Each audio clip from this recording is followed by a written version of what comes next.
ಪ್ರಣೀತ ಅಪ್ಸರೆಯಂತೆ ಮಿಂಚಿ ಮರೆಯಾದ ನಿನ್ನ ರೂಪ ಲಾವಣ್ಯ ಕಂಡು ಆ ಗುಡುಕನ ದಾಸನ ತಂಗಿಯಾದ್ರು ಹರುಷದಿಂದ ವರ್ಷಬೇಕೆಂದು ಬಂದಿರೋ ಈ ಜಲಾಸುರ ಜಲಂಧರನಿಗೆ ಆವತ್ತು ನೀನಾಡಿದ ಮಾತು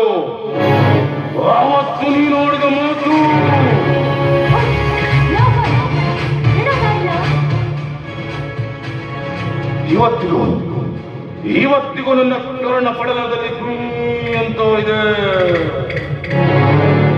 ಪ್ರಣೀತ, ನೀನು ನನಗೆ ಮಾಡಿದ ಅವಮಾನದ ಪ್ರತೀಕವಾಗಿ ನಿನ್ನನ್ನು ತುಂಡಾಗಿ ಕತ್ತರಿಸಿ ಆಗಬೇಕೆನ್ನುವ ನನ್ನ ಒಡಲಾಳದಲ್ಲಿ ತಗ ಉರಿತಾ ಇದ್ರು. ಮನಸ್ಸು ಮಾತ್ರ ಬೇಡ ಅನ್ನತ್ತೆ.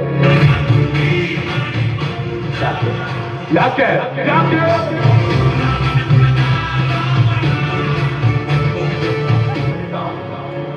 ನಿನ್ ಹೆಸರು ಹೇಳ್ತಾ ಇದ್ರೆ